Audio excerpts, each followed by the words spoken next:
Welcome to Use Academy, the book review series. Please subscribe our channel and press the bell icon for more update. Today we will tell you about the book review, Governing the Ungovernable. Author, Dr. Ishrat Husain.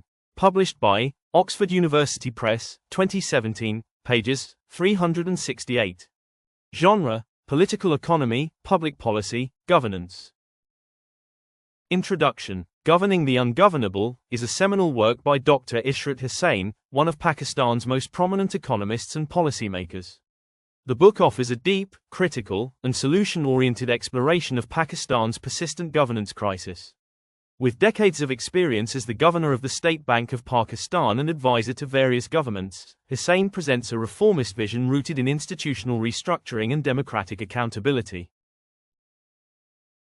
Overview and structure. The book is divided into three broad parts: diagnosing the governance crisis, understanding the institutional decay, recommending structural and institutional reforms. Each chapter tackles a particular aspect of Pakistan's administrative, political, and economic machinery, diagnosing its dysfunction while suggesting practical, evidence-based reform paths. Key themes and arguments. 1. Institutional decay. Husain argues that the breakdown of state institutions, particularly the civil services, judiciary, and police, has created a governance vacuum.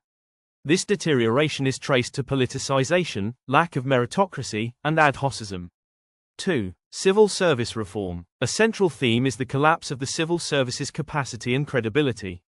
Husain suggests depoliticizing recruitment and promotions, increasing accountability, and enhancing training and specialization. 3. Rule of law and judicial dysfunction. The author critiques the inefficiency of the legal system, particularly the backlog of cases, procedural delays, and lack of enforcement. He calls for judicial reform to ensure timely justice. 4. Democratic governance. While acknowledging the importance of democratic continuity, Husain laments the absence of democratic governance.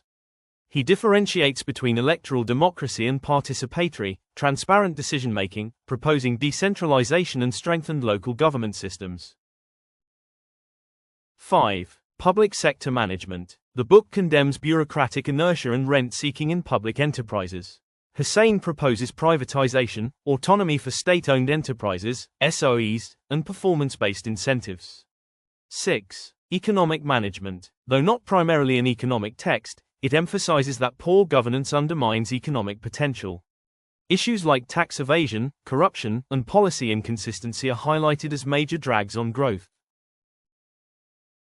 Strengths. Policy-oriented. Unlike abstract theoretical texts, Husain's proposals are practical and actionable. Inside a perspective, his professional experience adds depth and credibility to the analysis. Holistic diagnosis. The book explores not only institutional failure but also socio-political and cultural dimensions. Balanced tone. Rather than merely criticizing, Husain provides a roadmap for reform with a constructive tone. Weaknesses, criticisms. Elite-centric view. Some critics argue that the book focuses more on top-down reforms, with limited emphasis on grassroots movements or civic engagement. Lack of political economy analysis. While institutional reform is central, there is less emphasis on the entrenched interests and power structures resisting change. Implementation feasibility. Many recommendations, though rational, are difficult to implement without strong political will, which the book assumes more than it proves. Now the detailed summary, background and purpose of the book. Dr. Ishrat Husain, a renowned economist and former governor of the State Bank of Pakistan, wrote this book to diagnose Pakistan's chronic governance problems and offer a comprehensive institutional reform agenda. According to Husain, while Pakistan has survived multiple economic and political crises, it has done so despite the state, not because of it. Pakistan is not a failed state, but a flailing state.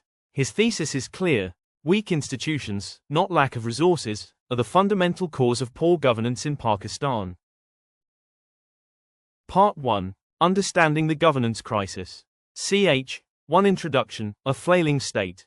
The book begins by defining the term ungovernable as a state where institutions are dysfunctional and where the governance system has failed to deliver. The problem lies not in the constitution, not in the resources, but in the quality of institutions and their management. Ch. 2. The rise and fall of institutions. Dr. Husain tracks the post-independence evolution of Pakistan's institutions, from initial efficiency in the 1950s and 60s to deterioration due to politicization and over-centralization after the 1970s. Institutions that once delivered quality services have become vehicles of patronage and rent-seeking. Part 2. Diagnosing institutional failures. Ch. Free civil service, from steel frame to broken structure. Pakistan's bureaucracy, once considered among the best in the developing world, has collapsed due to political interference, lack of meritocracy, and resistance to reform. The civil service must shift from a generalist to a specialist orientation. Dr. Husain recommends creating a performance-driven, merit-based, and accountable bureaucratic structure. Ch. 4. Judiciary and rule of law. The judicial system is seen as inefficient and inaccessible, suffering from massive case backlogs, corruption, and procedural complexities. Justice delayed is justice denied, yet the Pakistani courts are factories of delay. He recommends case management systems, training, accountability, and legal aid for the poor. Ch. 5. Police and internal security. The police are overburdened and politicized. The author calls for depoliticization, capacity building, community policing, and better technology integration. Security cannot be ensured by sheer numbers. It requires intelligence, trust, and professionalism.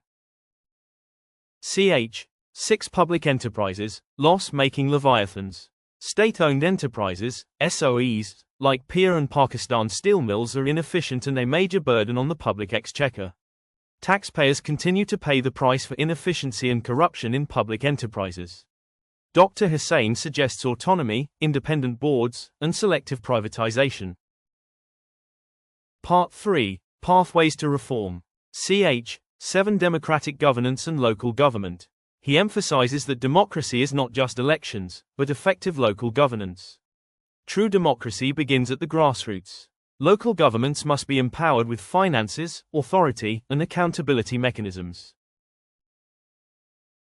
Ch. 8. Reforming political parties and electoral systems. He highlights how political parties lack internal democracy and vision. Electoral systems promote short-termism and populism rather than long-term planning. Political competition in Pakistan is a contest of personalities, not policies. Ch. 9. Economic management and governance nexus. Governance failures spill over into economic mismanagement, causing policy discontinuity, weak implementation, and low investor confidence. Macroeconomic stability without structural reforms is like building a house on sand. Key takeaways and recommendations. Merit-based civil services. Reduce political interference, emphasize specialization, performance evaluation, and institutional accountability. Judicial reform, digitization, better case management, and legal access for the poor. Police reform, depoliticize, train, and modernize the police force with community involvement. Strengthening local governments, fiscal and administrative devolution to improve service delivery. Reforming SOEs, end bureaucratic control, install professional boards, and pursue targeted privatization. Electoral and political reform, improve transparency, internal party democracy, and campaign financing. Institutional stability, institutional strength, not personality cults, is the only way forward. Popular quotes from the book.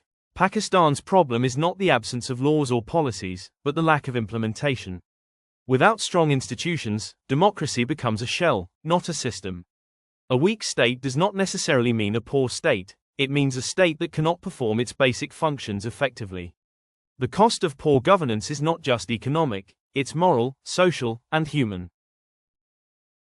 Conclusion. Governing the Ungovernable is a diagnostic and prescriptive manual for Pakistan's governance crisis. Dr. Ishrat Husain avoids populist rhetoric and instead builds a technocratic, evidence-based case for institutional reform. His tone is constructive, not pessimistic, urging policymakers to rise above short-term politics and focus on systemic transformation. Thank you for watching our video. If you like the video, please keep supporting by subscribing our channel and like our videos and provide recommendations in comments.